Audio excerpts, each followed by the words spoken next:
to order the meeting of the Concord Finance Committee of May 15th, 2025. I'm going to call the roll not in alphabetical order because I don't have the alphabetical list. But Councilor Foote. Present. Councilor Schultz. Present. Councilor Sekou is excused. Councilor Schlosser. Here. Councilor McLaughlin. Here. Councilor Fennessy is excused. Councilor Keach. Here. Councilor Todd. Here. Councilor Horn. Here. Councilor Kretovic. Here. Councilor McNamara. Here. Councilor Brown. Here. Councilor Kurtz. Here. Councilor Grady Sexton. Here. And Mayor Champlin is present. All right, we have a quorum. Mr. City Manager, take the floor. Well, good evening, members of the Finance Committee. Tonight we'll do the budget presentation, and then we'll get into just the beginning parts of the budget. This presentation is available on the city's website. So if you go to Concord NH for the folks at home, the thousands at home watching, concordnh.gov, under the government page, under the budget heading, there's a fiscal year 2006 proposed budget. So it's FY 2026 proposed budget. Also under the city manager webpage, under the quick links, fiscal year 2026 proposed budget, and the whole presentation can be found there. So if people want to follow along at home instead of watching on TV, and it'll stay there as a record.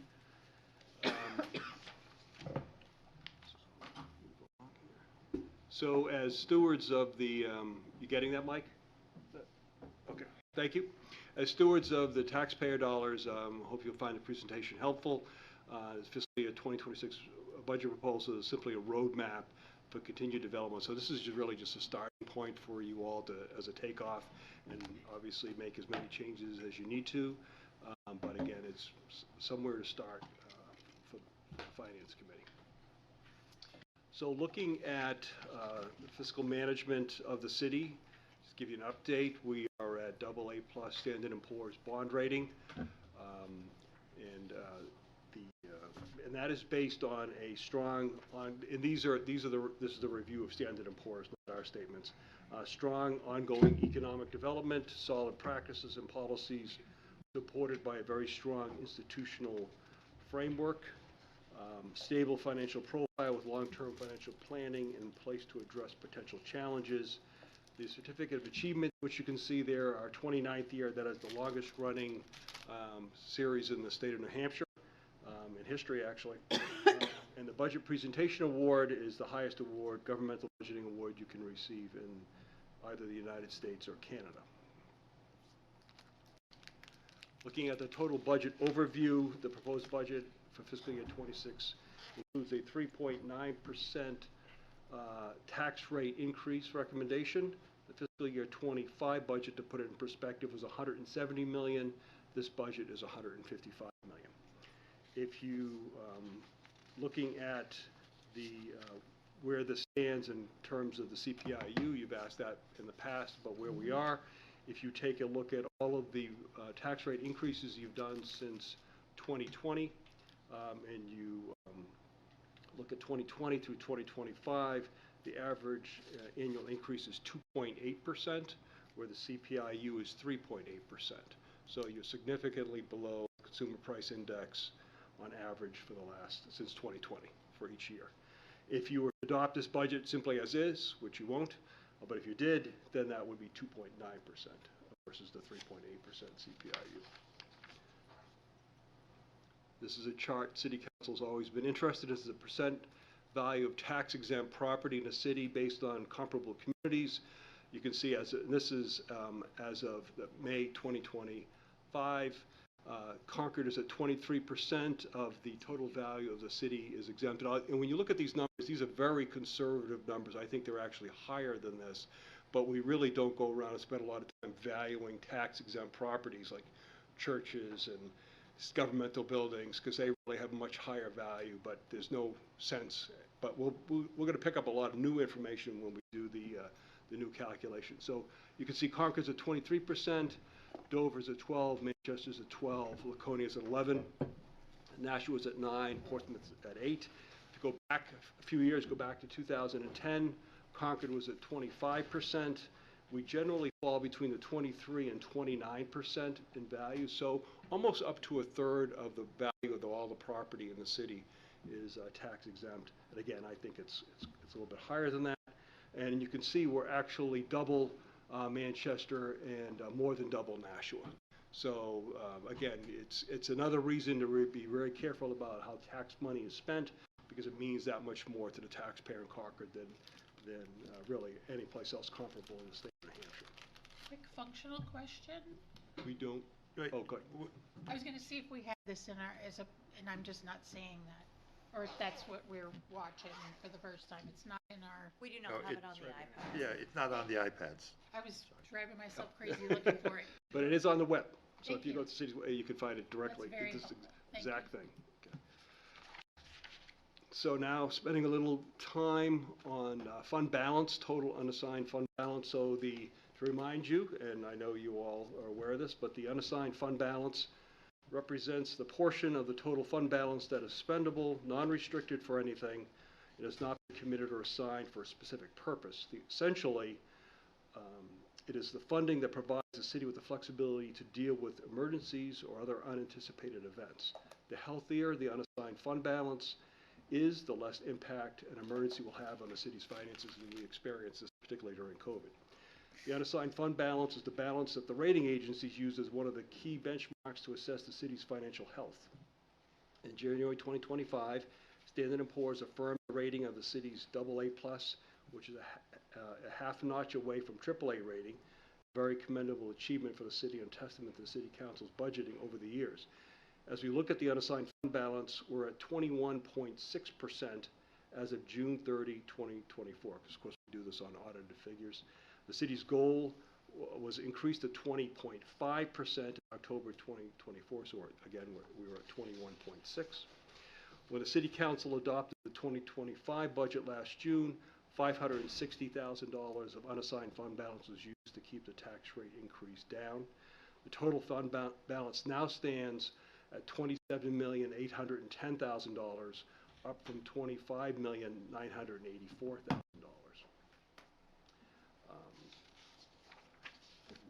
There.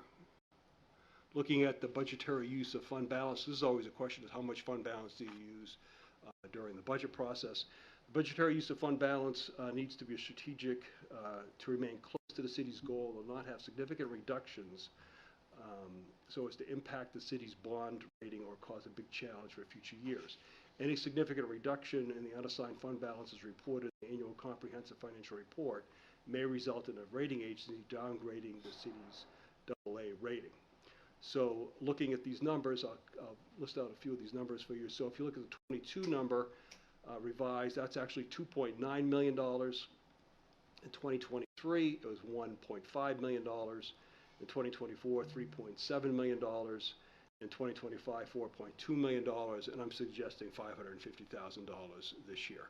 That gives you the flexibility. If something comes along during the year, you could actually dip into the unassigned fund balance without increasing taxes and to accomplish something, like matching a grant or something like that.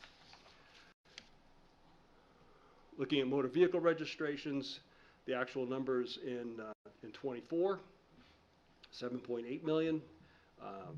In 25, 7.9 million. In fiscal year 25, that's the revised budget. The revised estimate is 8.3 million, so you can see coming a little bit higher. And we're using for the fiscal year 26 budget 8.525 million.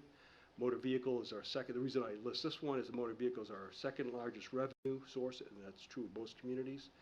We anticipate continued strong motor vehicle registrations due to the high trim levels and prices of cars being purchased and the growth of new apartments and houses in the city. So obviously the more housing you have, generally the more cars there are in the community, which then leads to more cars being registered. Looking at rooms and meals tax, the actual for 2024 is $4.1 million. The revised budget for 2025 is $4.3 million. For our estimates for 2025 and for 2026 is, I'll give you the exact number, $297,057. We're using both the same numbers. These funds are collected by the state and distributed through the formula to the city. And there's generally been some growth on these over the years, but as you know, there's legislation going on now which may cap these dollars and allow the state to capture those dollars instead of handing them down to the communities as promised.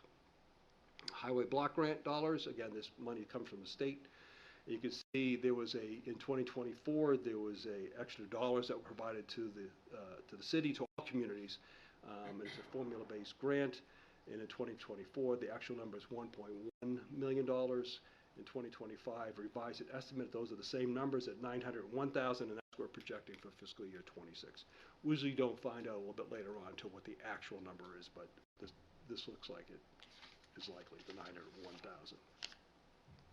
Looking at investment income, you can see the impact of the general fund investment income when interest rates rise and fall. The city is hedging the revenue stream with strategic purchase of certificates of deposit with staggered maturity dates to maintain liquidity and secure rates. However, if significant rate reductions are made by the Federal Reserve, it will impact this revenue stream. So if you look at, and we'll start at the chart, I'll give you a little history of this too in a second.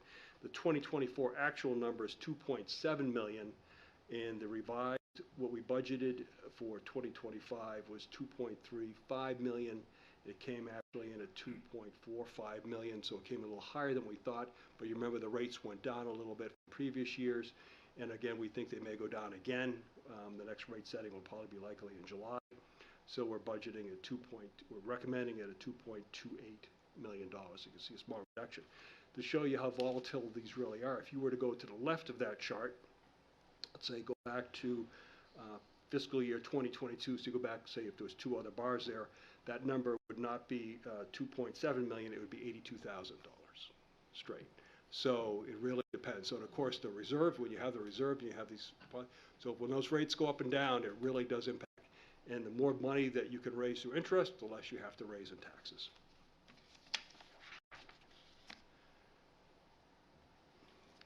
Looking at general fund debt service as a percent of expenses, the debt service has stayed consistently around 9 to 10% of expenditures over a number of years. We went back a number of years here so you could actually see the history of this. The city's goal is to stay between 10 and 14. With a robust capital program proposed in the next several years, the last several budgets that have come before you would purposely try to keep that number below the 10%, below your goal numbers. So if you're asking why weren't you at 10%, is because we knew we'd have some projects coming up with large capital expenditures. And if you do those projects, really all the projects that are here, and in the 2027 projected number, again, you're not voting on that, but I'm just taking the numbers that you're looking at in the capital budget to do that, you'd still be within your goals. I could easily make that 14.13% within your goal of 14%.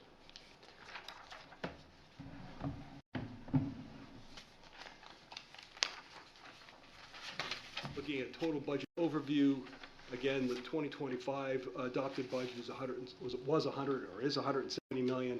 That includes capital and operating. The budget for this year is $155 million. And this really gives you a breakdown. As you can see, the general fund is the $86 million on the right-hand side, the orange-colored piece of the pie chart there. That's the general fund. The gray, you look at that, that's, you got capital, and then you can see there's wastewater and other parts. So you can see the way it's broken up. And they also broke it up. That is and just for comparative pieces, that's a $3.5 million increase overall from last year's. The total capital proposed budget is a $21.4 million decrease. So you're spending $21 million less in capital under this budget as was recommended in last year's budget. The police, particularly note, the police department budget is not included here. It'll be brought forward to action at a later date, and I'll talk about that in a bit. This is another chart the City Council has always asked for. You can see the Concord tax rate. You can see the Petticoat tax rate. If you go back in a little bit of history here, in 2010, the Concord School District represented 53% of the tax. So when someone pays a tax bill, where does the money go? In 2010, the Concord School District, 53% went to the Concord School District. In 2020, 53% went to the Concord School District. Last year, it's up to 56% goes to the Concord School District. If you're in the Petticoat area for Merrimack Valley, in 2010, it was 58%. In In 2020, it went up to 62%, and in 2024, it's gone down to 60%. So based on current property taxes, simply put, what that means simply is if you live in the Concord School District area, 35.5% of what you pay in your tax bill goes for municipal operations. If you live in the Merrimack Valley School District area, then 32% of your tax bill goes. So it's roughly a third on both ways. Looking at tax rate impacts, you can see again the 3.96% equates to $156 for a $400,000 house. The last several years we used $350, move up $350,000, move up that to $400,000, just for purposes, easy calculations for folks. Again, and if you take all the money that's used for property taxes, it's really spent in 4 places. Fire department, 33% goes to fire, 30% goes to police, 22% general services, and 15% for debt service. So if folks wants to know where their property taxes go, that's where it goes.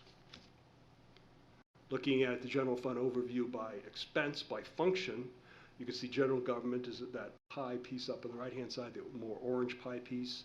The more yellow or gold, 5% is public safety, general services green, and then you can see you go right around for community development, information services, and health is 1.3%. And another view of that, looking at it by classification, you can see a large pie piece to the right-hand side, 46.5% is compensation, followed by the next largest section, which is 26.5%, which is gold. It's a lower end. That's benefits. And then 5% outside services and debt services, that more magenta piece at 10.1%. Now looking at some budget-to-budget comparisons for 25 to 26, these are 4 that I thought you'd be interested in directly. Compensation, benefits, use of fund balance, and debt service. One note you might want to make is, and you'll see this several times as we go through the budget, a 1% tax rate increase generates $546,680. So that's what 1% does, $546,680. The city council is under contract with all of the unions. Those costs associated with potential future contracts are located in the compensation adjustment line under general overhead full-time. That's not usual for most communities. Most communities will come back and have a separate meeting and do a separate appropriation for that. You'd like to include that in the budget so everybody sees those dollars up front. The New Hampshire retirement system employer costs have increased by $249,000 due to wages. The rates have actually decreased. So really that increase in retirement system costs is really a reflection of the contracts that you entered into and how that reflects on retirement costs. We're proposing a reduction in the use of fund balance, as you know, that's by $11,000, and the debt service is up by $589,000, and that is projects that you approved in previous fiscal years. Looking at notable items in the budget, funding for the new police headquarters is provided in the amount of $38.4 million.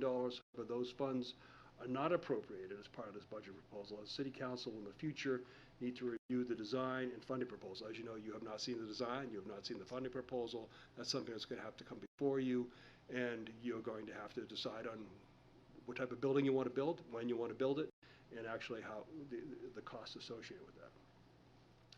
And you'll obviously do have necessary public hearings to do that and take whatever action you believe is appropriate. Police vehicles are used in the marked fleet for 3 years and then transferred to the unmarked fleet for 2 years. Funding is provided for the design and construction of signage and lighting for a new taxiway service to service United Therapeutics and the existing and future hangar development that is coming to the airport. The total cost for this project is $164,500. The project is a good example of the use of different funding or revenue sources that potentially go into a particular project. And I go to outline and go into this a little more in detail, because a lot of people think when they see these numbers that it's actually going to be property taxes that pay for that, and generally that's not the case. It's general. Most projects have some sort of mix to them. In this case, in the case of the example I'm giving for $164,500, $148,000 are federal funds. That's 90% of the total project cost. $8,000 $8,250 of state funds, that's 5% of the cost of the project, and $8,250 is airport capital transfer funds, or 5% of the total cost of the project. As you can see from that makeup, there are no general fund dollars used here, and therefore no property tax revenue is applied. So all those improvements take place by either airport, state, or federal dollars. Also note that because there are federal and state funds involved, we would return to the City Council for approval to accept those funds if received, and then appropriate the dollars to undertake the project. We can't appropriate the dollars, and you can't vote on the dollars unless we have the dollars in hand, or an agreement in hand to expend those dollars. In addition, this project is a request for funds. There was a project request for funds for crack sealing runway 1735 using that same funding formula.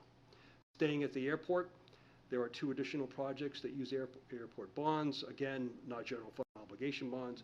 $250,000 for the design of a fuel facility replacement to comply with the New Hampshire Department of Environmental Services regulations. An existing facility was installed 30 years ago. And also $13,000 for new piping to connect the avgas pump, which would be airport bonds. A replacement for fire engine 7 is recommended, the amount of $1.2 million. That's what a fire engine costs now. And that replaces a 2017 engine. Transfer to the highway reserve for pavers increased funding by $52,525. These funds go towards capital paving program of $2.8 million in 2026. So as I know you understand, so the community understands, then those monies are transferred out of reserve to actually pay for these programs. So when people hear money's being used from reserve, you purposely put them in there so you'll have the money available to do the highway and road paving projects. And as you know, we began last year, funding for sidewalks, our correspond with roadway improvements are actually included in that number. So we do the sidewalks and the roads at the same time. Now I'll go to the new golf course building. So this is the design, a design for the new Beaver Meadow Golf Facility. This facility proposal that's before the City Council and the fiscal year 2026 capital budget is much reduced proposal from what was presented to City Council in March. City Council members have made a point about having a new building adjacent to the existing structure that is reduced from the 10,500 square feet that was presented. Again, what you had before was 10,500 square feet. This is 6,000 square feet. I put aside all the other plans that you had before, eliminated the idea for a full restaurant, eliminated the third simulator, and essentially began anew. This plan is for, I should mention to you, I'm not a golfer. I think I golfed holes when I was 16, and that's it. So I think I'm eminently qualified to come up with a golf clubhouse. This plan is for a 6,000 square foot building that provides for the expansion in the future if needed. The layout provides the services necessary for a fully functioning golf facility, pro shop, kitchen, snack bar, dining area, 2 simulator rooms, appropriate restroom facilities, storage, and easier customer access to the driving range and first tee. It also provides for a patio for patrons that have unobstructed view of the course. A portion of the dining area can serve the dual purpose in the winter for the ski group equipment storage, or an additional amount of $188,000 could be raised for an addition to be added to the building, and the building is designed to hold that if something wants to happen in the future. The total cost is $6,636,538, of which $460,000 was previously approved by the City Council. The budget request is for $5,850,000 and includes a $250,000 donation over the next 10 years from the Friends of the Beef. This organization has written a letter to the mayor committing to that donation.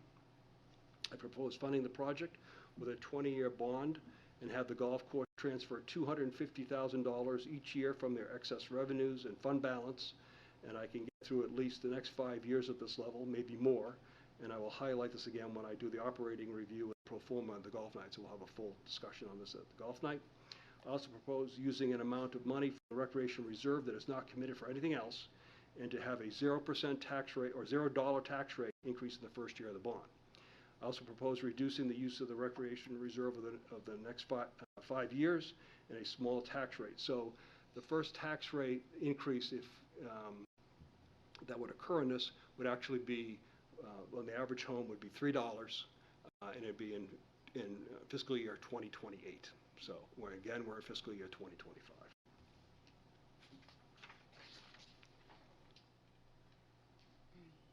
we continue to put funds in the Recreation Reserve at the end of each year, we will continue to use this funding source beyond year 5, also keeping in mind that the payment will reduce each year based on the lower amount of interest being paid. If approved, I'll be working closely with the Golf Course Advisory Committee to establish a strategic approach to raising membership and daily fee rates to help continue to transfer funds for the debt service in the future to help underwrite the cost of the new facility. I believe there's a new facility, folks who use it should pay for it. This is likely the best financial solution. It will better facilitate year-round usage at the least impact to the taxpayers and will allow the city to improve the facility into something the community can be proud of for many years to come. Look forward to discussing that with you in the future. Looking at Manchester Street design phases are funded with an 80% federal and 20% city fund using impact fees. You can see that amount for $690,000. The replacement of the fire department boat, they have 3 boats. This is replacement in 1. The water rate increase is driven by 3 things. So you can see there's 7.75% and 9.5% for wastewater. Compensation for the contracts that we entered into, reduced revenue from interest income and capital investment. The 7.75 increase is recommended for this year. That is $1.65 a month for the average home. The wastewater rate increase is driven by compensation, again, contracts, reduced income from leachate processing. So we want to make sure that any leachate that we have been receiving in the past isn't negatively impacting the ammonia levels going into the Merrimack River. So we decided going forward, and we have stopped accepting leachate. So a 9.5% increase is recommended for this year. That's $3.15 a month for the average resident. So as we go through the rest of this, you'll see these major capital projects and what's driving the rate increases. The LED streetlight program for the ornamental Bishop Crook streetlights on Manchester Street, Water Street, and South Main Street and Loudon Road includes replacing the light poles and any failing supporting infrastructure. The new fixtures will consume less electricity and have a longer life than the existing metal halide bulbs. When we get into the electricity costs, you'll see what a dramatic savings in electricity that really is going to be, or has been. Funding for Human Services Program is recommended to increase by $25,000 for rental and housing assistance, and an amount consistent with the increases we've seen during the current fiscal year. Funding is recommended to be increased for the Concord Coalition to End Homelessness by $20,000. The organization requested a total of $60,000. The funds would be dedicated to expand the emergency winter shelter and warming center housing to include weekends. This budget proposes a $550,000 unassigned fund balance usage to keep the proposed tax rate increase down. Looking at the capital improvement program specifically, the fire department costs includes systematic replacement of the fire hose and equipment for $37,000 and a replacement of an active shooter protective equipment for $50,000. In addition, funds for site evaluation, preliminary design, and permitting for a new fire station headquarters facility is recommended in the amount of $150,000. Recommended funding for intersections include McKee Square engineering, permitting, and right-of-way work in the amount of $400,000. 80% of that would be state dollars, 20% would be city impact fee dollars, not general taxpayer dollars that come from property tax increases. Reconstruction of the Washington Street, Center Street intersection, $180,000, highway reserve dollars, that would be highway reserve dollars, and $100,000 for a corridor study and modeling the area of Pleasant, Fruit, and Warren Streets to determine alternatives for future intersection design and roadway improvements. That would be impact fees. That was last reviewed in 2004. Citywide Community Center parking lot expansion project is recommended for design and permitting. That's $130,000.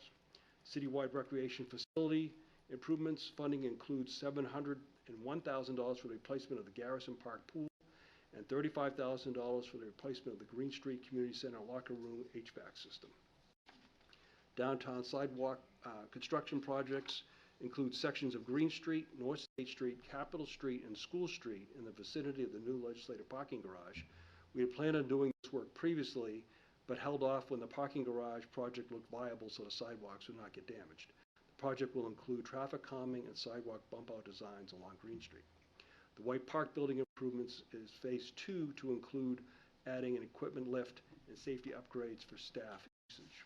Cemetery improvements includes work on the Blossom Hill building to address 2 bays, a staff room, and a small workshop with new windows, insulation, new lights, electrical upgrades, and a furnace. Bridge projects include final design of bridge repairs and improvements for the Loudon Road Bridge, which includes a widened deck to accommodate multi-use and shoulders, as 80% federal money and 20% using city trust funds, not additional taxpayer money. In addition, we use $50,000 in water bonds for the final design of the water main improvements that we're going to use in coordination with the bridge design. The second project is the engineering study to consider alternatives to the Ironworks Road Bridge Rehabilitation Project, and that's $75,000 in bridge reserve funds. The golf course snowmaking infrastructure includes adding a 2-inch water line and a 3-phase power, water pit, and meter to provide snowmaking to the driving range for $100,000, and that is with donations. Looking at other capital projects, Memorial Field, final design and permitting. The project is for $1.5 million, split evenly with the Concord School District and the city. Of course, both parties would need to agree on the total cost and shares. The city share is recommended to be $610,000 in bonds and $140,000 in impact fees. Sidewalk and crosswalk improvements on Clinton Street near Harvard Street would be accomplished in coordination with the neighborhood paving program. Is recommended for $40,000. In addition, $15,000 is included for the final design and survey for sidewalk, crosswalk, and bus improvements on North Main Street, Store Street, and Booton Street, coordinated with the paving program. And the Merrimack River Greenway Trail includes $100,000 for the final design of the trail from Sewell's Falls Road to the Boscawen Town Line. The cost is split 80% federal funds and 20% general obligation bonds. Looking at Rollins Park roadway improvements, $110,000 to grade and repave the roadway inside of the park. The master plan update for $400,000 for a comprehensive update to the 2030 master plan, which was last completed in 2008. Concord Stables project, $678,000 is recommended for the hazardous building materials remediation using general donations. As you know, we're out there looking for grants for that project right now, and we hope to move forward if and when that's received. When funding is secured, we will return to the City Council to accept the funds or a portion of the funds and appropriate them at that time. You're not appropriating the funds at the time of when you vote on this budget. Kiwanis skateboard park improvements, $1 million for construction of the skateboard park is identified in the 2023 Merrimack River Recreation Open Space Corridor Visioning Charrette. $500,000 in secured CDBG public facilities grant would be combined with $500,000 in general donations. You would not be appropriating funds until the donations are secured at a future date and voting on the full appropriation at that time after a public hearing. For parks and cemeteries, turf equipment, you have $125,000 for mowers, field painting machines, and a sod cutter. Looking at the final phase of irrigation equipment for the golf course, $400,000, and that would cover holes 3, 4, 5, 6, and 7. The replacement of 11 municipal voting machines with new electronic ballot counting devices. That is $90,000, and we'll be buying, again, 11 machines, and cost includes the warranty, and that's for the equipment, but not the results. Information technology, hardware, and software replacement includes computers, monitors, servers, police department mobile computers, security system upgrades. It includes funds for the geographic information system applications. In addition, dollars for municipal fiber optic needs assessment, and a review of existing fiber infrastructure for degradation, an estimate of lifespan for current hardware. So over 20 years ago, we actually did, the city did all the fiber work for the Concord School District and for the city of Concord, and we're going to have to take a look at that. It's well beyond its life, and it's something we've been putting aside, you have been putting aside dollars for to replace when the time comes. So we need to take a look at that and see what needs to happen there. We would develop an asset management plan for the improvements, and wastewater master plan update needs to assess the conditions and capacity of the sewer collection system at all points and develop an asset management plan for improvements. The last comprehensive wastewater master plan was done 30 years ago. The library property acquisition for the expansion of the main library on Prince Street for $401,000. Traffic signal improvements, there are several major projects here. The replacement of the traffic signal equipment with new equipment including mast arms, controller cabinet, countdown pedestrian signals, accessible push-button stations, and video detection, while at the same time improving sidewalk corners, crosswalk geometry, and pavement graphics, I should say. Particular intersections are North State and Pennacook Street, and North State and Booton Street. That's $515,000 each. Additional funds are made available for the design of signal intersection at Fort Eddy Road at Fort Eddy Plaza. That's $50,000. Also, the installation of new traffic signal controls in intersections of North State and Warren, North State and School, North State and Capitol, Center and Green. That's $34,000. That's state funds. We'll be doing the project, but with state money. Installation of countdown pedestrian signals and accessible pedestrian push-button stations at North State and Capitol and North State and School be $20,000 in state funds and $20,000 in city funds. The water pump station improvements, including $1 million for the construction of a booster station at the area northeast of Portsmouth Street per the Water Master Plan. In the arena ice making plant room design, $107,000 and general capital closeout funds. So this is the general fund paying for the arena costs. For design of a project anticipated for fiscal year 27, which will be a new outside room for compressors to achieve EPA compliance. That project is anticipated to cost about $2 million when we're all said and done, and that will be in GO bonds, which is not part of the appropriation request for this year and will not be paid and will need to be paid for by the general fund. Parking garage improvements include $113,000 in parking funds to further evaluate potential renovation or replacement of options for the State Street parking garage and the parking system impacts. In addition, $880,000 in parking bonds for a 5-year systematic maintenance and repair of the School Street parking garage includes waterproofing, sealants, membranes, touch-up paint for structural steel, masonry repairs to brick walls located on the east elevation, as well as design, service, and construction oversight. $110,000 for parking bonds for security camera replacements, and $20,000 in parking bonds for pavement reclamation, and that'll be on the west and south sides. Stormwater improvements, $500,000 in additional funds for at the Abbeville Sewer full access road and storm drainage channel restoration. Those would be GO bonds for that improvement. The water plant supervision control and data acquisition software improvements and tank improvements includes $30,000 for technology improvements, water capital transfer dollars, and $50,000 for the storage tank repairs. That's water again. So I mentioned these are the projects that drive the rate increases for water and wastewater. The Hall Street wastewater treatment plant improvements. Several improvements projects are needed at the plant. The dewatering equipment refurbishment, that's $3 million in bonds, sewer bonds. Process upgrade preliminary design, $1.5 million. Headwork window replacement, electric room HVAC and control ceiling, $901,000, plus another $96,000 in closeout funds. Replacement of the fire alarm panel and devices, $250,000 in sewer bonds, and the motor control center testing, it's $150,000 in sewer investment reserve funds. Inflow infiltration removal separates the Fowler Street and the Rolfe Street catch basin from the sewer system. That's $110,000, $55,000 from the general fund, and $55,000 from the sewer fund. Water meter replacement, a phase replacement installation of 75 valves, $200,000 in water bonds, 600 meters and reading devices, that's water capital transfer and water bonds. Water main replacement at Industrial Park Drive and a portion of the Pembroke Road, Industrial Park Drive, to 400 feet westerly, and design and construction of 3,100 linear feet of 12 and 8-inch water main to replace old pipes and meet current and future flow demands.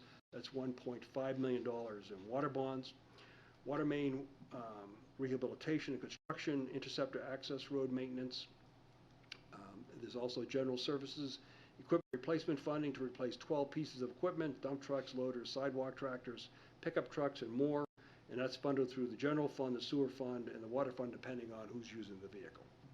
Combined operations maintenance facilities, so that's the COMF, maintenance shop, compressor, that's $40,000 in general fund, water fund, and sewer bonds, and sewer bonds.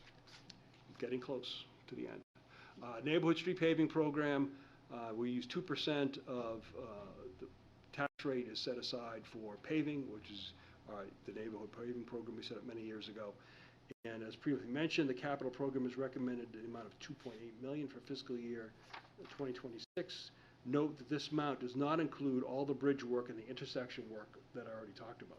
So that what you spend on the transportation system is in addition to this $2.8 million, which is really just for roads and sidewalks. Looking at sustainability initiatives, we installed a solar array at the Hall Street wastewater treatment plant, fully funded from a grant from the New Hampshire Department of Environmental Services. And as you know, the city has issued a request for proposal for a lease for a ground-mounted solar array at Old Turnpike Landfill. Kearsarge Solar was selected for the construction of a 5-megawatt array. The construction is scheduled for this fall. The Trail Ranger position is funded as it was last year, going forward for fiscal year 26. And the Fiscal Policy Advisory Committee asked us to put together a fund balance life cycle description on how the fund balance works. So this is an excellent job by staff who put this together. And there's a full explanation, as you can see there. As requested, this new section of the budget helps explain how assigned and fund balance, unassigned fund balance is allocated and used each fiscal year. This is a budgetary entry only for revenues. Expenses are spent or transferred as authorized. In most years, the city has made up the budgetary use of fund balance through excess revenues, collected in other areas, or having less expenses than budgeted. There's a lot going on here, but I hope this helps you, the reader, through this. Looking at the funding fund balance life cycle, so we looked at actual numbers here. Fiscal year 2025, the amount of budgetary fund balance used to offset the budget transfer to reserves or support other fiscal council authorizations was $4.2 million. This is a lot, and likely full amount will not be made up at year end. The total revenues will likely not be more than expenses, which is understandable when you have a number that big. We discussed this at the Fiscal Policy Advisory Committee in April, and thank you for listening. So, that's it. Again, this is all online for people to review this, and we'll go through in detail, painful, when we get to each individual. Right? Mr. Manager, would you like to take any questions about this overview, or would you like to launch right into the next? Whatever you like. All right. Any questions for the city manager? Councilor McNamara. Thank you. Just wanted to point out maybe to the public, we're collecting large amounts of interest on this fund balance. When we set this money aside, is there any way to show that, or am I just not seeing it? Is it built in? You know what I'm saying? We put this in and we're making quite a bit in interest on this money. I think it'd be good, healthy for the community to see what, it doesn't just sit there. No, that's, yes. It's growing, right? Correct. That was So, and that's one of the things, the balancing acts the city council has every year is how much do you want to keep in there? And in the past, when interest rates were very low, but then again, if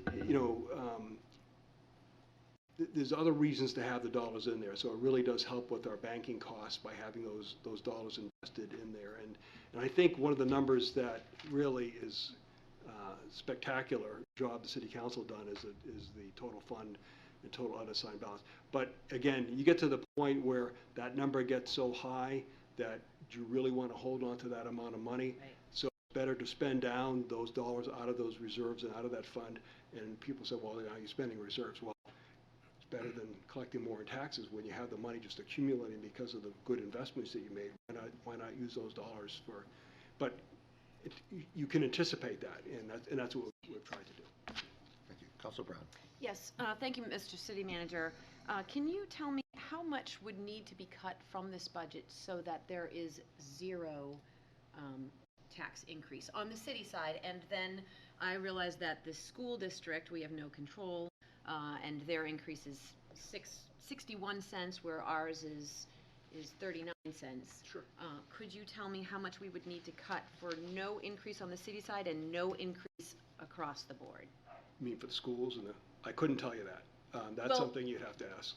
Well, right, But not for them, us- but if we were to dip below, so it would be even less, But- how much would we need to cut if we're cutting like $1 worth from it?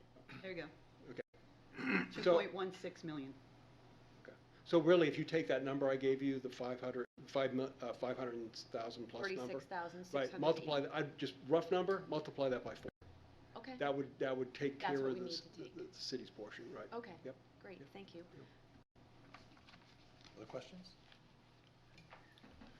Council Brown? Oh, I'm sorry, Keach, I'll go back to Council. Thank you, Your Honor. Just a general question, Mr. Manager. Do you have a sense of the CDBG funds going forward? I know some of the HUD money's been cut. Any indication whether that money is still coming forward or the status of those federal dollars? The word that we've got is that a lot of it will probably disappear. Not only CDBG funds, as you know, we're not an entitlement community. So if you're Manchester, Nashua, or Portsmouth, or other community like that, I think Rochester maybe, then you get those dollars automatically. You get a check automatically, and you have a pretty wide array of things you can spend it on. We don't get that. We have to apply on an annual basis for different programs, and we've been very, very successful at that. So what would happen is the communities that receive those monies, more than likely, if it goes the way it looks like it's going, will stop receiving those dollars. And what would happen for us is we just wouldn't have these programs to apply to. So a lot of times the CDAC, right, the Community Development Advisory Committee, goes out and puts out requests and works with our private partners to do projects together. And then we try to do those types of projects, and for the benefit of the community, those funds will no longer be available. I think the real question is going to be, are the ones that have been awarded over the last several years, usually have a few years to be able to expend those, are they going to be clawed back? And if they are, then that's why, again, the practice that we have is you do not appropriate the project dollars or even the match dollars that go along with it until you have that money in hand. So we'll know, as soon as we know, we'll come back for you. But it's not just CDBG, it's really any federal dollars, any federal programs. And as you know, in New Hampshire, much of what comes down from the state is really just federal money that goes to the state, then the state reallocates.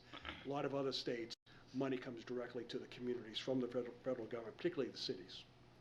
In New Hampshire, almost all the money goes directly to the state, and the state decides how to distribute those dollars. So we're just going to have to make sure we don't get out in front of anything and then have our legs cut out from underneath us, so to speak. Thank you. Council Brown? Actually, this is just building off Councilor Keach's, because I noticed that the skate park received a land water conservation fund, 500,000, but it was listed, then it was called a CDBG grant and HUD. Is that the same thing, a HUD grant? It's all coming from the federal government, so our expectation is that they all could eventually be impacted. We have not heard that the LWCF funds have been stopped yet, so to speak, and there's still new rounds coming out. So we anticipate that could be good. But again, if it takes a year to raise the matching funds, and in the meantime, who knows what happens? But what we plan to do, as soon as we find out, we'll let you know. So there could be folks out there raising funds, and then there's no federal funds. Follow-up? I'm just trying to clarify. So in the budget where it talks about the $1 million for CIP 60 Kiwanis Park, it says 50% is HUD and 50% is donation. That's actually the Land Water Conservation Fund. Which one? Is the Kiwanis Park. Yes, Okay. but the 50%, you mean the 50% donations? It's divvy. It's Yeah, divvied up it's between the 50-50, million. right, so- it'd be 500,000 Land Water Conservation Fund, 500,000 donations. Correct. Okay. Because I saw HUD and I thought that it was LWCF. I was confused. Okay, thank you. Council Foot? Thank you, sir. Question, the unspent fund, excuse me, unspent fund balance is at 21.6%, I think you said? Yes. So, That's as of June 30. You've spent some of that since then. okay. So DRA recommends 18% max. Is that still true, or? They have a range depending on where you want to be. If you're looking for, say, let's say you want to be a Bedford and you want a AAA rating, you probably have a higher number than you would if you're Allenstown, so to speak. So we've been trying to get that number up. It was 18.5% for a number of years, and then Fiscal Policy Advisory Committee raised it to 20.5. Follow-up?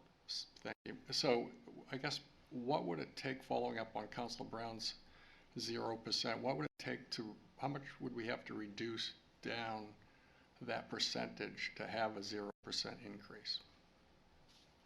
Would we still be at, 18 or 19%? And I didn't quite hear what Councilor Kretovic said, It's 2.16 million. 8.6. So you would drop that amount down to, I don't know what the calculation, you could still be within your goal. The problem is, though, that's a one-time, these are one-time dollars. So that means to state that the following year, because if you don't cut the expenses that are associated with that, you just cut the other piece, then the following year, you're gonna have to raise that much more money. So your tax rate would be, to do the same thing going forward, your tax rate would be double next year. So go ahead and do that, but now you've got it 8% probably next year. Follow And that's why it's better to do reductions. I mean, you could spend some of it on, but it's best to, what council's done in the past is try to spend it on one-time expenses, knowing that it's one-time dollars. and may I get, and I guess that's where I'm going. I see, maybe it's me, but I see a number of one-time expenses Yeah. in this budget, and that's why I asked the question. You could do that, yeah, absolutely. Thank you. Councilor Keach? No. Oh, I'm sorry. Councilor Brady. Thank you. Okay, Councilor Brady Saxon. Thank you. Thank you. Thank you, Mr. Manager. I had a question about the Human Services budget, and you'll remember that the Public Safety Advisory Board had recommended to the city that they explore different ways of ensuring that we prioritize Concord residents when it comes to sheltering. I'm wondering if there is any change in process that has been made that might reflect change. Sure. So what we did is when we send out the applications, we actually, the ones that actually provide that type of service, we've made that clear. And what we're doing is Karen and I have met with folks to discuss it, coming into separate agreements to make certain resources available to Karen in particular, so when she refers people that they have some availability. What I think we'll be doing this year is if we can come into those agreements, then I would take that as a sign that the city council can continue to provide those dollars to those organizations. If we can't come into those agreements, then I'd come back to you and say, then we're not going to provide. I would recommend we don't provide those dollars for that, and that you use them for something else. Okay, thank you so much. All right, Yep, Councilor Brown? Thank you. If we could go back to the pie chart on page 19, it's page 19 on ours, so. Mm-hmm. That one? Yeah, possibly. I'm wondering if the debt service is included in that pie chart. Yeah, it's the magenta. No, actually, so it's not this pie chart, because this clearly says debt service. It's the one that has the CIP, yes, that one. Where is the debt service in this? Where would that be? Would that be in the orange? Would that be part of the orange? Yeah, because it's involved in all those, because that's where it comes out of. Okay, thank you. I just want to clarify. Okay. My numbers are too small to see, honestly. Mr. City Manager, following up on Councilor Brown's question about 0% tax rate increase, understanding that items on the CIP, and I ask this question for the general public because I think there sometimes is misunderstanding about how the budget works.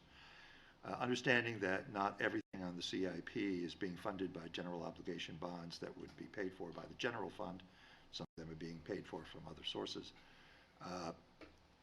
Would eliminating anything on the proposed CIP change the proposed tax rate increase for fiscal 2026? There are a few items, very small amount. How much, Brian, in cash? It's probably going to be under $300,000 that we transfer to capital from Right. the general So fund. you do a little bit in cash, but most everything is bond, so there'd be no tax impacts for eliminating any of this year. All right. Eliminating any of those projects. And what's the heaviest lift in the budget? What do we pay for the most? Oh, the contracts the contracts that the city council voted on for police and fire. Right.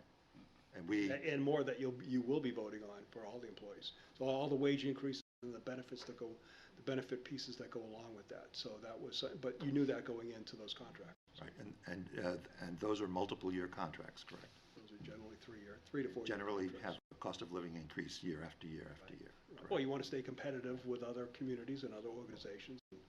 Right, so. So by virtue of that, as you said, the only way to really reasonably cut the budget, cut the tax rate increase, is to cut stuff. And so the biggest stuff we have is wages and salaries, correct? Yes. So in order to reduce the tax rate permanently, we really are talking about reducing staff, correct? Well, you would need to cut wages and yes, you would. Generally, that's the way to do it on a consistent basis, to identify those dollars, because you don't want these ups and downs in the tax rate. So yeah. Because if we spent 2.16 million from the undesignated reserve funds this year, then we'd have to spend a like amount next year from the reserve until we spend right. down the reserve. Right. And then we'd have to either cut services, cut staff, or we'd have to significantly increase the tax rate, correct? I think what it leads to is if you're using one-time dollars for continuing costs like that, that's when the bonding agencies and other groups look at that and say, okay, what's your plan? So you're going to do that for 1 year, now you're going to do a major tax rate increase the following year. Okay, if that's the case, okay. But once they see that, in general, that's not the case. Usually you're using those types of funds, if you're not using them on one time, particularly capital projects. I'll give you an example of a capital project. Remember when we did the Skate House, you had the option of doing the city's match to that because all the private dollars that were raised. You could have gone and bonded that for 20 years, but you used these types of dollars to underwrite that cost, so you didn't go out and bond it. That saved you a lot of money over the years because you didn't have the interest payments over those years. You could do something similar. So when a certain project comes along and you have a match, say for a bridge or something like that, you could use those dollars because that's it's not one time because you got to replace the bridge in 75 years, but it's one-time dollars. If you use it simply to do a one-time, pardon the expression, but it's an election year reduction, then you'd be doing that, and the bonding agents look at it and say, okay, this is a ploy, and therefore they probably ding you on your credit rating, and therefore you start paying higher interest every time you borrow money, which you borrow money every year. So it looks good, but in essence, you're not doing a good service to the community. Thank you. Councilor Kretovic. Thank you, Your Honor. Mr. City Manager, following up on what the mayor was talking about, I saw in the budget we have it's a greater effort in recruitment efforts for police, fire, general services, particularly our CDL drivers, all of which we are generating an extraordinary amount of overtime expenses. Reducing the overtime expenses could also be a means to reduce the tax rate if we were able to fill the open positions that we have now, correct? That's true. Thank you. Councilor Grady Sexton. I think Councilor Schultz, did you have? No, Councilor Schultz and then Councilor Todd, and then we'll get back to you. Well, just like the example you used, Mr. Mayor, but couldn't you also take the same number of cuts from any other part of the budget and still get the same result? Rather than just looking at staff salaries, et cetera. Because I feel like that's a rhetoric point. I mean, you could really look at it putting off projects or putting off other expenses. Just because it's a big pie wedge doesn't mean that means we should take from it or cut from it or expand it for that matter. I think the difficulty you get into is those are contracts, so you're Exactly. obligated to the contracts, right? You also debt service, you're obligated to the debt service. A lot of the other costs you have associated with electricity, that's electricity, natural gases. You got to run the plants and whatnot. So you really get down to not a lot of dollars that you can cut from. But again, it's all up to the city.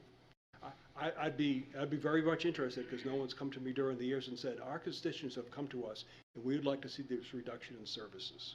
And no one has come to me and said that at all. So I'd be surprised if somebody really would want to cut services. But we'll see. We'll see as time goes on. Yeah, continuing on this theme, we actually have a not too far off example of this. We did, in fiscal year 2021, we did a 0% tax increase. That was followed the following year by a 2.5% increase. But the year after that, we went to 4.80, and that was mostly, I think, because of the ambulance. We had, probably the ambulance was something like 2% or somewhere in that range. You know, looking back on it, you know, if you're trying to plan your household, you try to do these same kinds of things. You don't try to lump a big, huge increase into one particular. Oh, we'll put that off till next year. Oh, we have to do our driveway and our roof and our whatever. No, because you know you get to that year and then eventually you could have real problems, and it's going to come back. So in other words, it's kind of inevitable. There's no way to avoid that. At some point in the future, you're going to have to make up for that. In this case, the 0% tax increase. If we had done it differently, we could have bought the ambulance in fiscal year 2021 and done a 2% increase, and then it would have been a much lighter load in fiscal year 2022. Of course, that's all hindsight. You can't.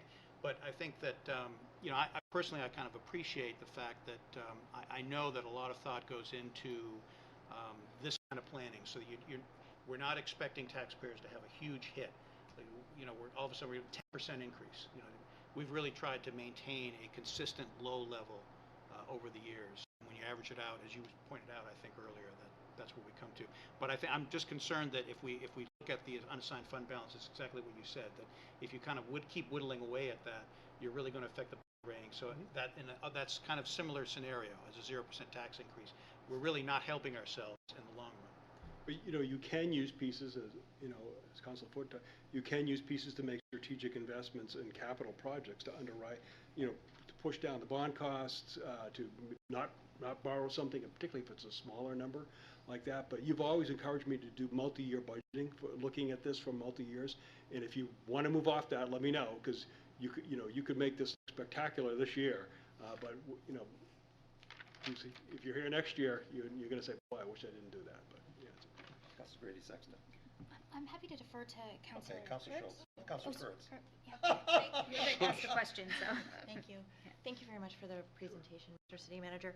My question is more about communicating to the community. You do a wonderful job of trying to quantify what this tax rate increase looks like for a homeowner, you know, giving us a dollar amount for the average home.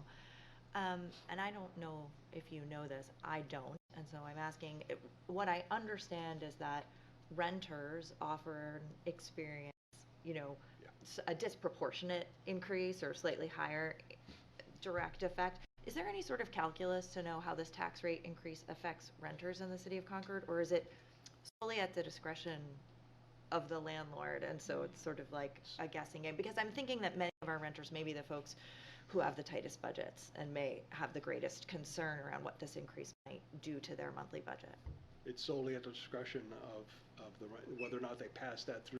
I think most of them do, but it really depends on where it really depends on where they are competitive with. Are they going to lose their clients, so to speak? And if they are going to lose their clients, then usually they know they can only push it so far. But there's no really not a way to for us to quantify and communicate. No, because again, it's up to them of whether or not they push it through. I'm sure they say, no doubt that most folks will say, yeah, we're under the pressure of the increases, but not all those increases go up the same amount either. Right. Thank you. Yeah. Councilor Brady Sexton. Thank you, Mr. Mayor. Thank you again, Mr. Manager. I just have another question about the human services funding. So I think what I heard is that there's going to be a $25,000 increase to the Coalition to End Homelessness. Is that correct? 20,000? 25 for the overall welfare budget, so to speak. 20,000 for that's what they asked for. The Coalition asked for additional 20 to take them from 40 to 60,000. Got it. And it sounds like the purpose of the additional 20,000 would be to ensure that our cold weather shelter can be extended to, did you say weekends as well? Yes. And so I follow up, thank you. I thought that I had heard that this year one of the reasons why the shelter could not remain open was because of staffing issues. So do we know if this additional funding is going to go toward a portion of staffing? Yes. Or it is? Okay, thank you. Thank you. I have a question about the water rate and the wastewater rate increases. I know we increased that last year, and it was about $2, I believe, of an increase for a homeowner for the water, and about $3.36 for wastewater last year. And forgive me if you said it and I missed it. What are you predicting those increases? Sure, I did say it. Let me see if I can find that slide. Page 26. The lamps. Yep, it's further. So.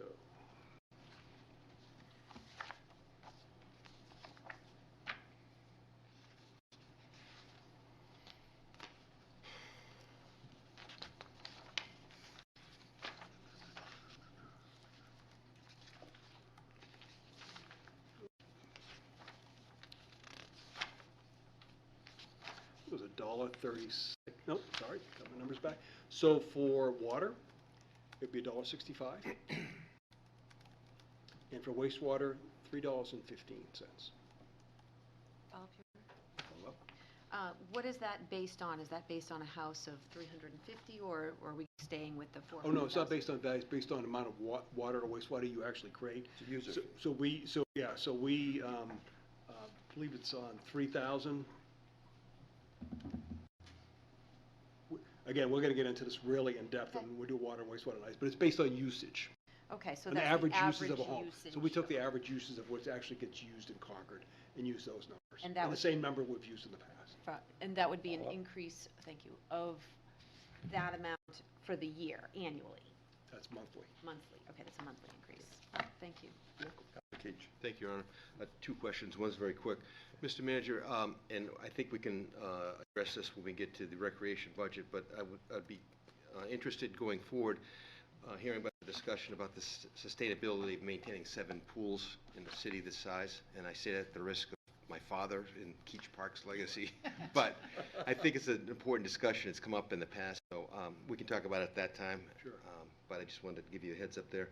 My other question, and I don't need an exact answer because I think it's a little complicated, but if Mr. LeBrun could share with us, in the event that we did dip in further to the unassigned fund balance and our bond rating went down by 1 point, based on our current bond balance, what would that translate into an increased dollar amount, interest rates for us? And again, an estimate, because I know that's a somewhat complicated question. While he's coming up, I had the same response with the pools as you did. When we started, remember, I think we did Keach first, when we were doing pool replacements. And we were, naturally, we were spending, I think the number was about $350,000 to replace that pool. The pool up at, the one that's under the proposal here, which is the smallest pool, is $700,000. And follow-up, and I would estimate least used in the city, probably. It is the least used in the city, but it just so that's the increase in expenses that go with, that Exactly. we've seen, concrete, steel, and whatnot, so. Thank you. So I have done that calculation, and we have about $125 million of outstanding bonds. And if the interest rate was reduced by, and I did it with 0.5%, and that would add about $6 million to the cost of our bonds. So if we went from, 3%, 3.5% to 4%, that would add about $6 million. If it went up 1% based on a reduction in our overall bond rating, that would add about $12 million over the life of the bond. So it's a substantial increase, as you start to have a reduction in the bond rating. It's hard for me to say exactly how much it will go down, but based on those calculations, 0.5% is about $6 million. So if it went down 1%, like you asked, based on what we have, it would be about $12 million. Follow-up, Your Honor? Follow-up? So one last question, and I won't talk all the time, but I'm asked often why we don't dip into this as a way to offset taxes. I think this is exactly the reason. Say it did go down 1%, and we were faced with I think you said $6 million increase in bond interest. Over the life of the bond, Over the so life over a of 20-year period. So that wouldn't be all for 1 year. That would be over the lifespan of the bond, based on what we have outstanding at this time. So if we wanted to do the math and we use that figure of 550 for 1%, we could calculate the increase that would result in. Well, you're trying to do it for the $6 million on 1 year, so it would Yes, have I divided by the 20 years and whatever that factor compounded, is. So. right. But then I think then you have to add to that the lost in revenue that you'd get because you don't have those monies in the bank. You know, Follow up? your Thank income you. would be reduced too. It- So you'd be losing it on both In sides. terms of the ability to do future capital projects. Or no, and we're using it to keep the tax rate down. Like I went and showed you that number, that it was, a few years back, we were making 60,000, now we're making 2 million. You know, there's if you want to go back, think about what the increase in, or the decrease in taxes based on that is. So you've talked about it in the past and soundly said, no, this is not a good idea, so. Very great, thank you. Councilor Brown? Yes, I actually just want to clarify what Counselor Keach is saying. So we have 1.25 million in outstanding bonds. Those are projects that have yet to be bonded, is that correct? No, What does that mean? it's not. We have based on our outstanding bonds that we have right now, so we have $125 million of outstanding bonds overall. Does that means they have not yet been sold? Bonds that have been sold over the past Okay. 20 years that, some may have 1 year left to pay on, Oh, some this have 20 years left to pay on. This is the debt service. It's the debt service. But isn't that set? I think we received the debt service schedule, so those rates are set for those. The question to me was, if our interest rate was 1% higher based on a lower bond rating, what would that mean to the outstanding bonds that we have out there? So the answer to that is if the city council were to make a decision to reduce or use a significant amount of fund balance to help offset tax rate, whatever you use it for, and if the rating agency says, we're going to lower your bond rating because now you're a higher risk. If that's the question that I believe Councilor Keach was asking. And if that occurs, when you look at what we have outstanding over a 20-year period, what would that calculation be if our interest rate was 1% higher? I had done the calculation on 0.5% higher. So it was just an example of what that impact would be. Okay. And if you do it now, then it would start the impact for the next 20 years if they reduce the bond rating. The following year. So it's a cumulative effect over. But it wouldn't affect those that have already been sold, sorry. It wouldn't typically it wouldn't affect the bonds that we have outstanding right now, but it would start now, and if you have some large projects, think about the police station, right? If you're 1% higher when you bond the police station, that would be a significant amount of money. Councilor Keach? Thank you. Mr. LeBrun, I would perhaps disagree with you because we often rebond, we reissue the bonds. Refinance bonds. When we refinance, we would be in a lesser position. Well, but we wouldn't refinance to a higher rate. We would only refinance if it would be advantageous to us to go to a lower rate. So a lot of the bonds that we had outstanding at 6 and 7% from many years previous, we've refinanced to the lower rates that we were able to when it made sense for us to do. Right. Any of the bonds that we've been selling at the 2 or 3.5, 2 to 3%, if our rates went up to 4.5%, like you wouldn't on your own home mortgage, unless you had some specific reason, we wouldn't refinance those to a higher rate. I'm hard pressed to think of a reason to do that. Right. Understood. Thank you. Councilor Brown? I just want to ask where we can see, I know I've seen it and it's somewhere, but I can't remember where it is, that those projects that were approved in fiscal year 2025, they were recently sold, they were recently bonded in February 2025. Where can we see that? I feel like there's a report that went out that said which ones were bonded. I don't believe I've sent out a report. It would be the debt service booklet that, I think I sent that out for the 2024 bond issue. I don't believe that I've sent it out for the 2025 bond issue, but if the council would like that, I'd be glad to send it out to you. I would like that. I would like to see it. Extremely interesting reading. It is. I find it very interesting. I'm having trouble sleeping at night because I drink too much coffee, so. I like it. I can only imagine. Thank you. All right, Mr. I'll City send it. Manager? Please, Okay. thank you, Thank Mr. you. LeBrun. Oh, I'm sorry, Councilor Seku. Mine is a very simple question, and thank you, Mr. City Manager, for your presentation and for going details about what this project that we are planning is doing. You talked about many of them, especially when you talked about the police department, why we changed their vehicles, because after 5 years, it's not used anymore, or the engine for the fire department, but you do have in your budget the general service vehicle replacement at 1.8 million. And I'm sorry if I missed it. How many vehicles are we looking to replace, and how often do we replace them? Is it based on the year of service, or it's just when we feel that they are too old, or what is the process on that? This year, it would be 12. 12? And for disordered vehicles, if you look in CIP Project 121, it actually lists every single vehicle, and it lists the vehicle that is being replaced. So you can see, and what we do is while we have a schedule that looks at, okay, you'll get so many years typically on this piece of equipment, we look at it each and every year and say, boy, this actually is working out quite well. We're going to keep that piece of equipment and move that back a year. Or that was not, that piece of equipment isn't lasting the way we hope it would. We're going to have to move that up in the cycle and replace that. And that happens with not just general service equipment. That happens with police cars and fire engines and all kinds of other things. So we look at it every single year about what to do. One thing you should note, a lot of people have looked at our vehicle replacement program, and it is, I consider, the best in the state. And the reason you do that, the reason you make these investments, is that if you don't, then you have these repairs. And if you have these repairs, then you have the repair costs associated with that, the replacement parts, but then you have to have the staff to do all these repairs. I gave you the example of the sidewalk plows. You used to have a series of sidewalk plows that every time they went out on to do a sidewalk, remove snow from the sidewalk, they'd be break down halfway through the route. You send out a piece of, another employee would go out, pick up that piece of equipment, and bring it back, repair it, get it back out on the street a day or two later, and you'd be missing that, not only that good service providing the sidewalk, snow removal and ice removal, but you'd have all those additional costs.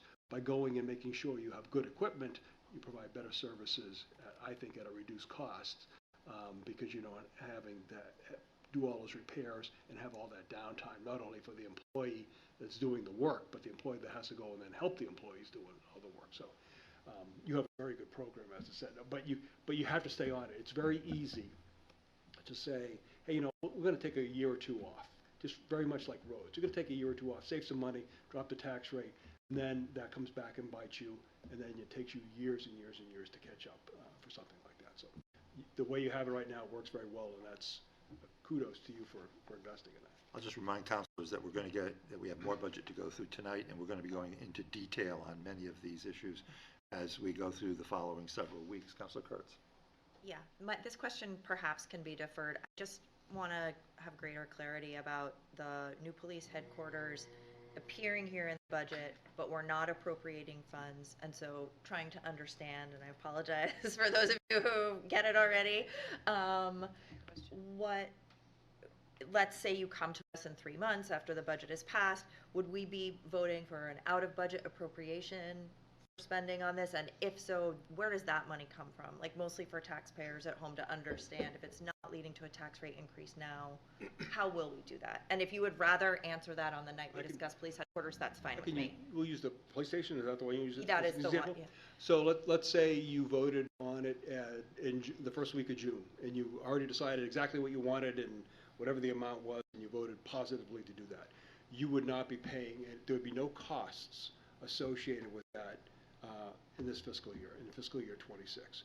Let's say you waited 3 months, you did the review of it, and you voted on it then for the exact same price, exact same design, everything else, and you approved it. There would be no costs in that fiscal year for that. It would all be fiscal year 27.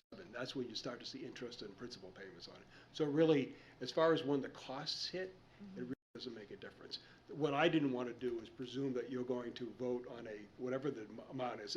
And this is true of any type of project. When we did the parking garage down at Capitol Commons, you did the same thing. You do it. You don't force it to come in during the budget period. You make sure you take your time and review it, make sure that you're good with it. And if you decide to move forward with it, you may want to wait several years to do something. And then you vote on it at the time. So then whenever you approve it, and whenever those principal interest payments, and we'll explain that to you when you actually vote on it, you'll know when those actually start to hit and what budget they'll hit. But they won't hit in this fiscal year. So it doesn't make a difference if you do it June or if you do it September. How's that, Brian? Is that, so? Follow-up, thank you. So then, what is the purpose of putting it in the budget right now? 'Cause if Am I I the put- only one who's confused? No, so if I put it, this is the way you've always done it, Okay, and and actually, if you were not to put it in this budget, then you'd be telling the community, you're not doing it till next year. And I don't want to deceive the community, okay. okay? And that's what I know some people were talking about, so. Which one to? Thank you. I just want to clarify, thank you, Councilor Curtis. There have been many projects over the years that have gone this route, council's approved, and a year or 2 years later, it disappears. Okay. So it's not a done deal, it's just a place setter, if you will. Okay, thank you very much, gentlemen, both of you, I appreciate it. Mr. Espel, playthrough. Okay. So this is for public hearing structure and recommendation. So the public hearings, the way structure you've done in the past, you hold public hearings at the end of each evening. And that way, everybody has the opportunity each evening to comment on anything that occurred that night. For general comments, as discussed earlier in my presentation, the budget provides a spending plan for both operational and capital budgets and is in line with the city council's objectives. So if you start with tonight's item, go right there. So you'll want to be, you don't have to open it. This is on the fiscal finance committee meeting of 5:15. So that's item number 4, it's the schedule, transmittal, and budget and brief. We just went through that, so again, don't take the time to bother opening that. And I've reviewed that in the presentation. Really, the next item is budget 5, summaries. And you want to open that summaries, resolutions, general fund, revenue, and expenses. You want to start on page 37. On page 37 through 42 are the revenue and expense summaries for each fund and function by classification. As you can see on the bottom of page 38, as you scroll through this, is everybody there? Okay. The total expense budget for all funds, including capital, is $154,891,595. This amount is $15.2 million less than the fiscal year 25 adopted budget, including a $21.4 million decrease in requested funds for capital projects. The funding request includes $5.85 million for a new golf course facility and $5,900,000 for the Hall Street wastewater treatment plant. Those are two of the big projects that you'd actually be voting on as part of the budget. $38,400,000 for the new police headquarters is presented in this capital budget, but funding is not requested at this time. I'll go over the budget changes by department and fund in more detail as I progress through my presentation in the next few weeks. The next few pages break down revenue and expenses by classifications, the same totals amounts. Next, we'll go to page 43. You can see the organizational chart. The remaining pages 44 through 52 is a listing of staff summary by department and of all the changes. There are 2 notable staffing changes included on this, and you can see those on page 51 of the budget. I'm recommending 2 important public safety staffing increases. So again, if this is something you'd like to do, or if you don't want to make additions to the budget, these are 2 new positions.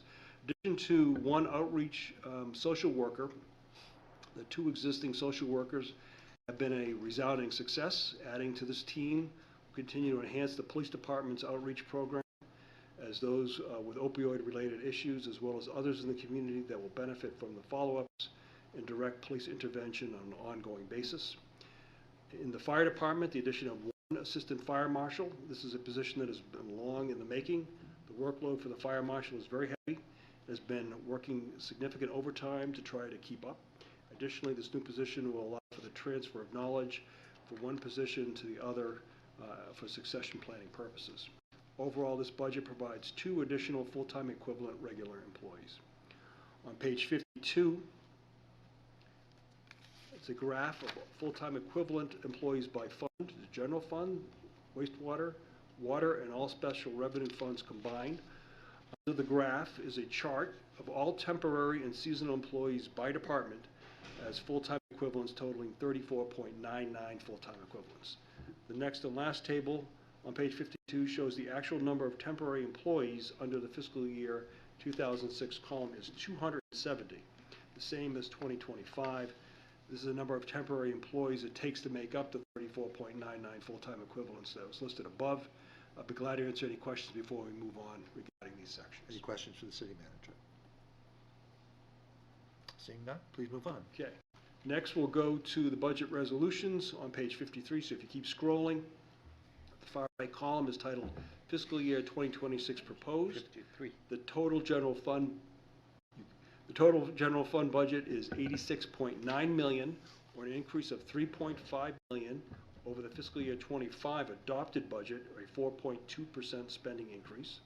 War service credits increased by $164,000 to $431,000. This is a result of decisions made by the City Council to increase the amount of veterans credits last year. Anticipate a similar change next year based on the information from November when the tax rate is set. So you again made more changes to change the veterans credit that will again increase the amount required to be raised. Overlay remains the same for fiscal year 2026. The total use of funds, including war service credits and overlay, is $87.5 million. All other revenues not included in taxes total $32.9 million, an increase of $773,000 over 2025. The amount to be raised in taxes is $54.7 million, an increase of $2.9 million over the 2025 adopted budget.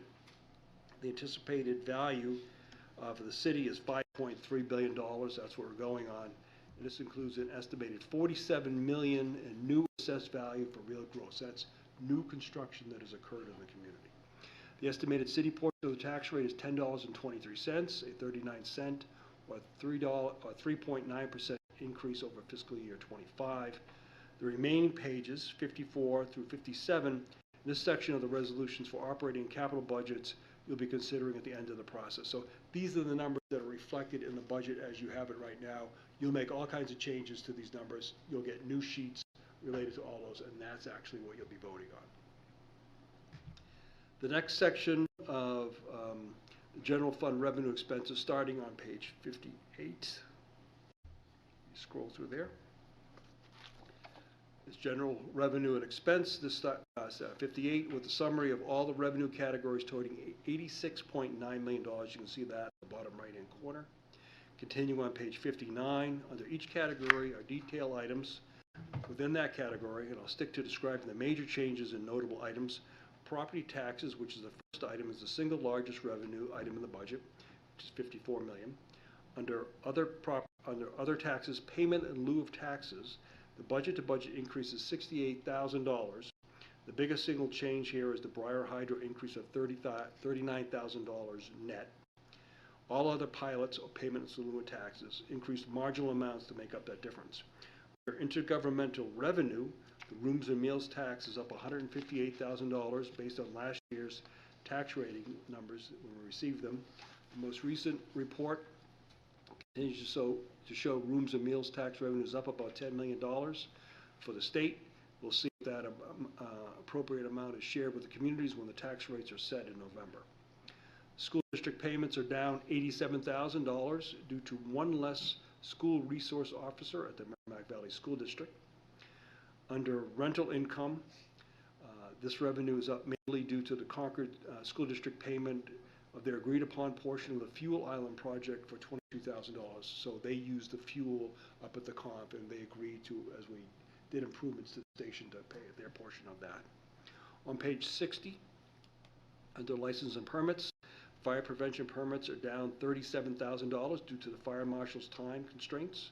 I expect this revenue line to increase with the addition of the assistant fire marshal position as proposed, but I haven't put any revenue number in there until you actually see that take place.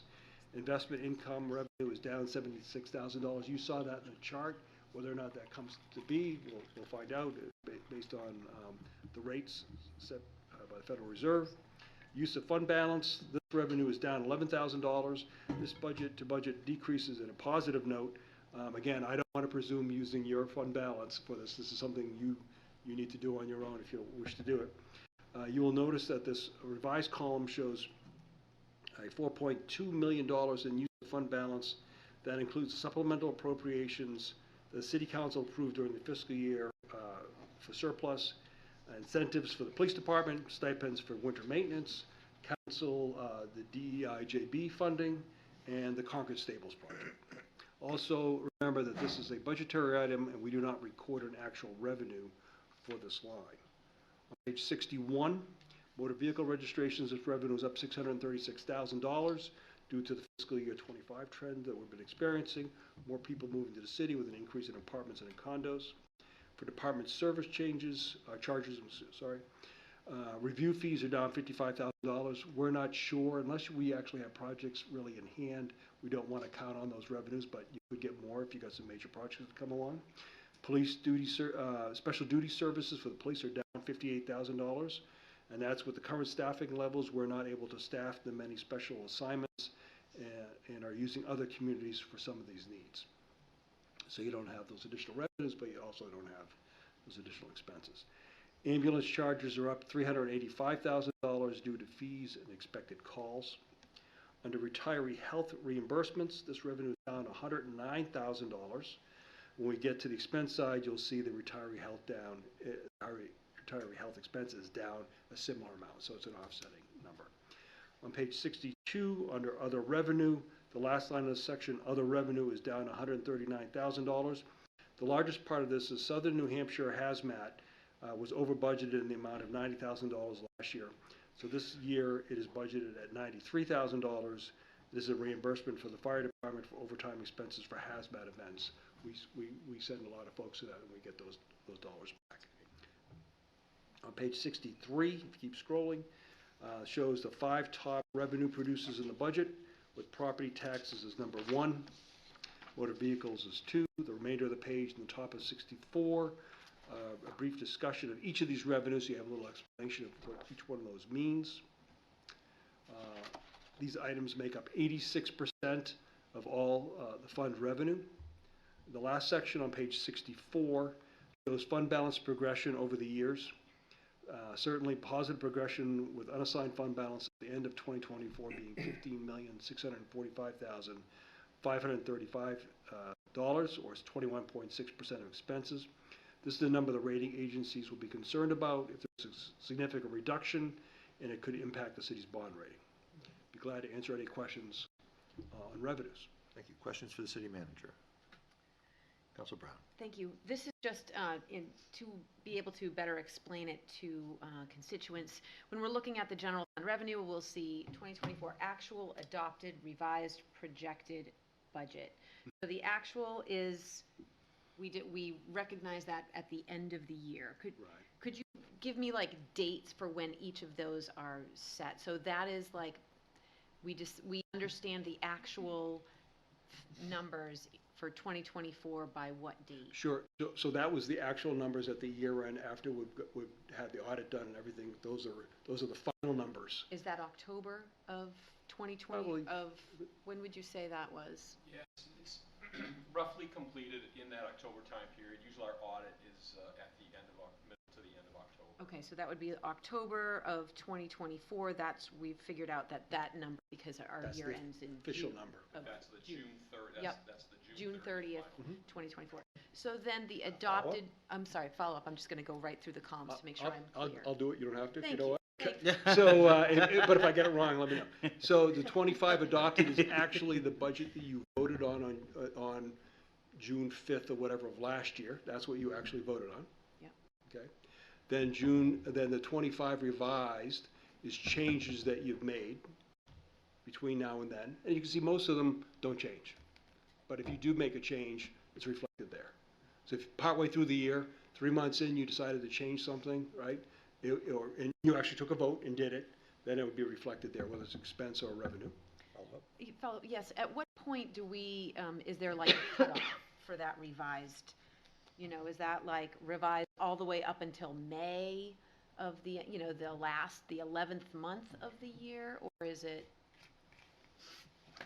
Because we may make revisions all along. Is there kind of like, you're like, okay, this is revised as of?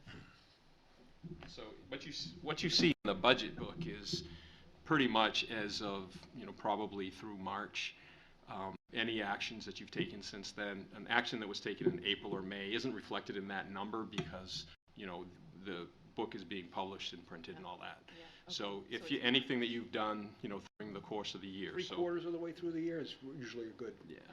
Okay, okay? thank you. Yeah, and then we try to take an estimate based, now, knowing that we're not there, we try to project to June 30, this coming June 30, and that's what those numbers are.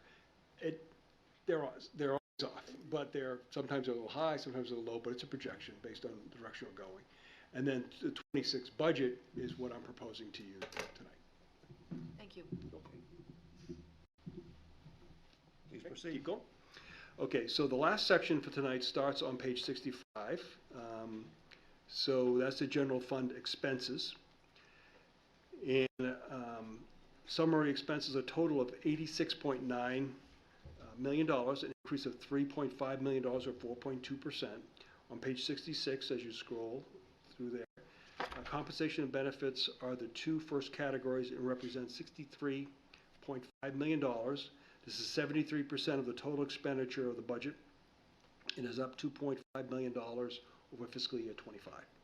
The next category is outside services, and that's up $387,000 over fiscal year 25 due to professional development, up $134,000. So that's more training opportunities for staff. Software, hardware maintenance, that's $224,000 is the biggest part. It's a subscription for email server subscriptions, which is $150,000, $29,000 for other department IT increases. The EnerGov system increases $14,000, and the remainder increases to Munis finance system and various other technology maintenance contracts. So these are generally contracts that we've already entered into, and these are the annual price increases that come along with those. Page 67, supplies category is up $140,000, mainly due to library books and materials. It's up $11,000. Departmental supplies up $54,000. Vehicle fuel up $18,000.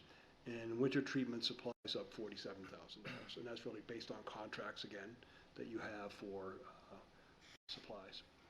The new next category is utilities. This category is down $258,000, mainly due to the decrease in electricity for streetlights of $179,000, and on-bill financing charge for the old streetlights of $64,000.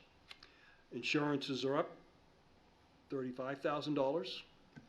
Debt service is up. Again, this is something you don't really have a lot of flexibility with. You don't have any flexibility with. $589,000 or 7.2%.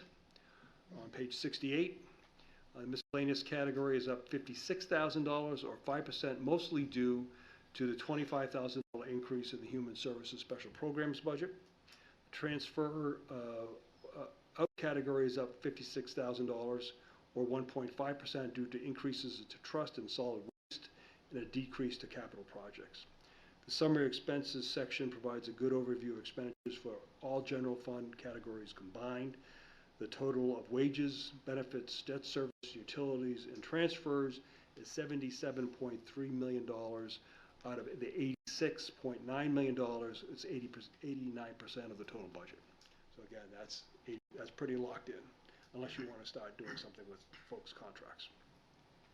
Page 69 is the last page of the section and shows the categories that we just went over as a percent of the total budget. And I'd be glad to take any questions before you move on to the public hearing. Questions? Council Brown. Yes, I noticed that we're spending,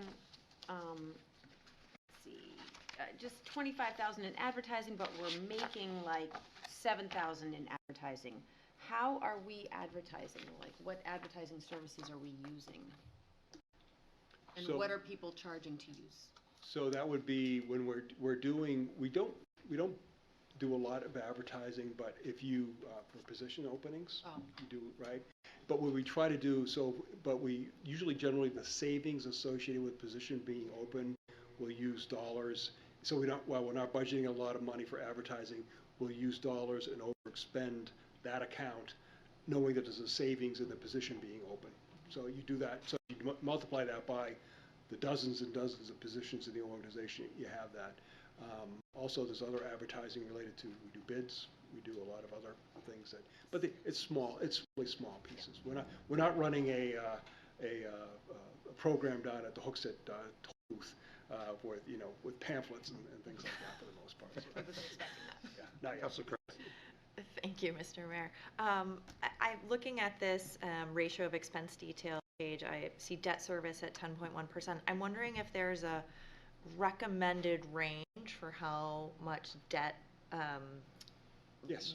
that a city carries, right? We talk a lot about our bond rating and our fund balance.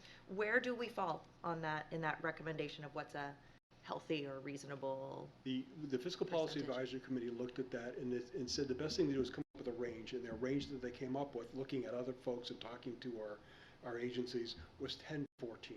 Okay. We're at 9. So, but traditionally, we've been about 10, and that's been the goals. But knowing that you're going to have some major capital projects coming up, we tried to skinny that down, but it takes you a long time because these bonds go out many, many years. So, and they're all different sizes and occur at different years. So, Follow up? so you're in a good position if you want to.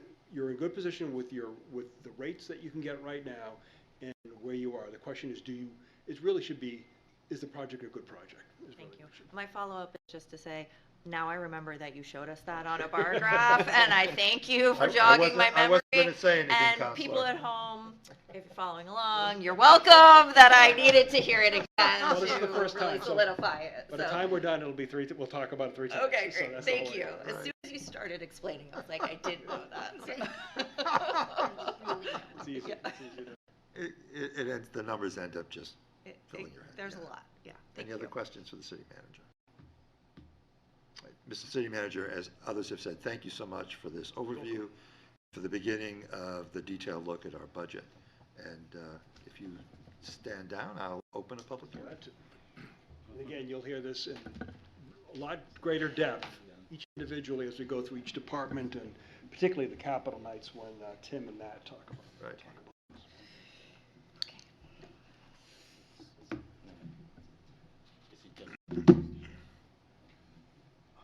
You talk fast. It's a lot to cover. Too many years in Boston. Thank you, Mr. City Manager. I'll now open the floor to the public hearing. Is there any member of the public who would like to testify on tonight's budget presentation? All right, seeing none, I will close the public hearing. I'll remind the City Council that we do have a non-public session immediately after this. I will entertain a motion to adjourn the Finance Committee. So move. Second. Moved and seconded. Any discussion? All in favor, please signify by saying aye. Aye. Opposed, no. The ayes have it. Thank you very much.